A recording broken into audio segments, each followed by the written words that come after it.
ಅತಿಯಾಗಿ ಕೆಮ್ಮಿದ್ದಕ್ಕೆ ದೇವಸ್ಥಾನದಲ್ಲಿ ಆತಂಕದ ವಾತಾವರಣ ಕ್ರಿಯೇಟ್ ಆಗ್ಬಿಡ್ತು. ಯಾವ ಮಟ್ಟಿಗೆ ಅಂತ ಅಂದ್ರೆ 108ಗೆ ಕರೆ ಮಾಡಿ ಕೆಮ್ಮಿದ ವ್ಯಕ್ತಿಯನ್ನ ಆಸ್ಪತ್ರೆಗೆ ಕಳಿಸಿದ್ರಂತೆ ಜನ. ಅತಿಯಾಗಿ ಕೆಮ್ಮಿದ್ದಕ್ಕೇನೆ ದೇವಸ್ಥಾನದಲ್ಲಿ ಆತಂಕ. 108ಗೆ ಕರೆ ಮಾಡಿ ಯಾರೋ ವ್ಯಕ್ತಿ ಕೆಮ್ತವ್ರೆ, ಯಾಕೋ ಭಯ ಆಗ್ತಾ ಇದೆ ನಮ್ಗೆಲ್ಲ, ಪರಿಶೀಲನೆ ಮಾಡಿ ಅಂತೇಳಿ ಕಲಬುರ್ಗಿ ನಗರದ ದೇವಸ್ಥಾನ ಒಂದರಲ್ಲಿದ್ದಂತ ವ್ಯಕ್ತಿಯನ್ನ ಕೂಡಲೇ 108 ಆಂಬ್ಯುಲೆನ್ಸ್ ಅನ್ನ ಕರೆಸಿ ಕಳಿಸ್ಕೊಟ್ರಂತೆ. 108 ಸಿಬ್ಬಂದಿ ಆ ವ್ಯಕ್ತಿಯನ್ನ ಕರೆದೊಯ್ದ್ರು. ಜಿಮ್ಸ್ ಆಸ್ಪತ್ರೆಗೆ ಕರೆದೊಯ್ತಾ ಇದ್ದಂತ ದೃಶ್ಯ ಒಂದು ಇದೀಗ ವೈರಲ್ ಆಗಿದೆ. ಇದು ಹೆಂಗಾಗಿದೆ ಕಲಬುರ್ಗಿಯಲ್ಲಿ ಅಂತ ಅಂದ್ರೆ, ನೀವು ಫಾರಿನ್ ಇಂದ ಬಂದಿದ್ದೀರೋ ಅಥವಾ ನಿಮ್ಮ ಮನೇಲಿ ಯಾರಿಗಾರು ಕೊರೋನಾ ಇತ್ತಾ, ಇದ್ಯಾವುದು ಬೇಡ, ಜಸ್ಟ್ ಕೆಮ್ಮಿದ್ರೆ ಸಾಕು ಎತ್ತಾಕೊಂಡು ಹೋಗ್ತಾರೆ. ಅಂದ್ರೆ ಆ ಮಟ್ಟಿಗೆ ಜನ ಅಲ್ಲಿ ಹುಷಾರಾಗಿದ್ದಾರೆ. ಇದೊಂದು ರೀತಿ ಒಳ್ಳೆಯದೇ, ಆ ಥರ ಗಮನ ಕೊಡುವಂಥದ್ದು. ಯಾಕಂದ್ರೆ ನಮ್ಮ ದೇಶದಲ್ಲಿ ಅಕ್ಕಪಕ್ಕ ಏನಾಗ್ತಿದೆ ಅದು ಯಾವುದು ತಲೆನೇ ಕೆಡಿಸ್ಕೊಳ್ಳಲ್ಲ. ಯಾವಾಗ ನಮಗೆ ಬಂದು ಸಮಸ್ಯೆ ಆಗುತ್ತೋ ಆಗ ಹೀಗಾಗಿರ್ಬೋದು, ಆವಾಗಾಗಿರ್ಬೋದು, ಆ ವ್ಯಕ್ತಿ ಕೆಮ್ಮಿದ್ದ, ಈ ಥರದ್ದನ್ನು ಊಹೆ ಮಾಡ್ಕೊಳ್ಳೋ ಬದಲು ಯಾರು ಭಾಳ ಕೆಮ್ತಿದ್ರೆ ಅಲ್ಲ ಅವ್ರಿಗೆ ಹೋಗಿ ಮೊದಲಿಗೆ ಹೇಳೋದು ಒಳ್ಳೆಯದು. ಯಾಕೋ ಸ್ವಲ್ಪ ಕೇಳದೆ ನೆಗ್ಲೆಕ್ಟ್ ಮಾಡಿದ್ರೆ ಈ ಥರ 108ಗೆ ಕರೆ ಮಾಡಿ ಸೂಚನೆ ಕೊಡೋದು ಕೂಡ ಒಳ್ಳೆಯದು. ಅಥವಾ 104ಗೆ ಕರೆ ಮಾಡಿದ್ರು ಅಷ್ಟೇ ನಿಮ್ಗೆ ಸೂಚನೆ ಅಥವಾ ಸಲಹೆಗಳು ಅಲ್ಲಿ ಸಿಗುತ್ತವೆ.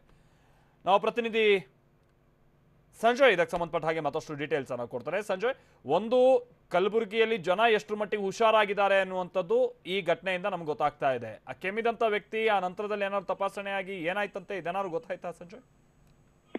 ಮಲ್ತೇಶ್, ಕಲಬುರಗಿಯಲ್ಲಿ ಕೊರೋನಾ ಸೋಂಕಿನ ಭಯ ಜನರಲ್ಲಿ ಎಷ್ಟರ ಮಟ್ಟಿಗೆ ಹೆಚ್ಚಾಗ್ತದೆ ಅನ್ನೋದಕ್ಕೆ ಒಂದು ಕಡೆ ತೋರಿಸಿದ್ರೆ, ಜನರು ಈ ಕೊರೋನಾ ಸೋಂಕನ್ನ ತಡೆಗಟ್ಟಲಿಕ್ಕೆ ಎಷ್ಟರ ಮಟ್ಟಿಗೆ ಪ್ರಯತ್ನ ಮಾಡ್ತಿದ್ದಾರೆ, ಎಷ್ಟರ ಮಟ್ಟಿಗೆ ಜಾಗೃತರಾಗಿದ್ದಾರೆ ಅನ್ನೋದು ಕೂಡ ಈ ಒಂದು ಘಟನೆಗೆ ಸಾಕ್ಷಿ ಆಗುತ್ತೆ. ಯಾಕಂದ್ರೆ ಇವತ್ತು ಕಲಬುರಗಿ ನಗರದ ಶರಣಬಸವೇಶ್ವರ ದೇವಸ್ಥಾನದ ಬಳಿ ಓರ್ವ ಯುವಕನಿಗೆ ಸಾಕಷ್ಟು ಕೆಮ್ತಾ ಇದ್ದ, ಜೊತೆಗೆ ಅದನ್ನ ಮೈ ಸ್ವಲ್ಪ ಬಿಸಿ ಆಗಿತ್ತು. ಹೀಗಾಗಿ ಅಲ್ಲಿನ ಜನರು ಆತಂಕಗೊಂಡಿದ್ರು. ಅನೇಕರು ಏನ್ ಮಾಡ್ತಾರೆ ಅಂದ್ರೆ 108 ಸಿಬ್ಬಂದಿಗೆ ಫೋನ್ ಮಾಡ್ತಾರೆ, ಇದೋರ್ವ ಯುವಕ ಇದ್ದಾನೆ ಅಂತ, ಸಾಕಷ್ಟು ಕೆಮ್ತಾ ಇದ್ದಾನೆ, ಇದನಿಗೆ ಸ್ವಲ್ಪ ಜ್ವರ ಕೂಡ ಇದ್ದಿರ್ಬೋದು, ಹೀಗಾಗಿ ಈತನಿಗೆ ಕೊರೋನಾ ಲಕ್ಷಣಗಳು ಕಂಡು ಬರ್ತಾ ಇದ್ದಾರೆ, ಹೀಗಾಗಿ ತಕ್ಷಣವೇ ಇವನನ್ನ ಕರೆದುಕೊಂಡು ಹೋಗಿ ಅಂತೇಳಿ ಅನೇಕರು ಫೋನ್ ಮಾಡ್ತಾರೆ. ಇನ್ನು ಯಾರಾದ್ರೂ ಫೋನ್ ಮಾಡಿದ ತಕ್ಷಣ ಅವರ ಸಮಸ್ಯೆಗೆ ಸ್ಪಂದಿಸಬೇಕಾಗಿತ್ತು 108 ಸಿಬ್ಬಂದಿ. ಹೀಗಾಗಿ ಅವರು ಕೂಡ ಸಾಕಷ್ಟು ಮುಂಜಾಗ್ರತಾ ಕ್ರಮಗಳನ್ನ ಕೈಗೊಂಡು ಏನೋ ಆ ಯುವಕ ಇದ್ದಂತ ಸ್ಥಳಕ್ಕೆ ಬರ್ತಾರೆ. ಸ್ಥಳಕ್ಕೆ ಬಂದು ಆತನನ್ನ ಕರೆದುಕೊಂಡು ಹೋಗಿ ಜಿಮ್ಸ್ ಆಸ್ಪತ್ರೆಗೆ ಅವರು ಬಿಟ್ಟಿರುವಂತದ್ದು. ಅಲ್ಲಿ ಆತನನ್ನ ಮೇಲ್ನೋಟಕ್ಕೆ ಪರಿಶೀಲಿಸಿದ ಸಂದರ್ಭದಲ್ಲಿ ಆತನಿಗೆ ಕೊರೋನಾ ಲಕ್ಷಣಗಳೇನು ಕಂಡು ಬಂದಿಲ್ಲ ಅಂತ ಅಲ್ಲಿನ ವೈದ್ಯರು ಮತ್ತು ಅಲ್ಲಿನ ಸಿಬ್ಬಂದಿಗಳು ಹೇಳ್ತಾ ಇರುವಂತದ್ದು. ಅದೇ ಮೂಲತಃ ಕಲಬುರಗಿ ಜಿಲ್ಲೆ ಚಿಂಚೋಳಿ ತಾಲೂಕಿನ ಓರ್ವ ತಾಂಡಾ ನಿವಾಸಿ ಅಂತ ಹೇಳಾಗ್ತದೆ. ಈತ ಪುಣೆಯಲ್ಲಿ ಕೆಲಸ ಮಾಡಿ ಕಲಬುರಗಿಗೆ ಬಂದ. ಹೀಗಾಗಿ ಈತನಿಗೆ ಏನಾದ್ರೂ ಅತಿಯಾಗಿ ಕೆಮ್ಮಿದರ ಪರಿಣಾಮವಾಗಿ ಜನರು ಕೂಡ ಆತಂಕಗೊಂಡು ಈತನನ್ನ ಇದೀಗ ಆಸ್ಪತ್ರೆಗೆ ಕಳಿಸುವಂತ ಒಂದು ಕೆಲಸವನ್ನ ಮಾಡ್ತಿದ್ರೆ.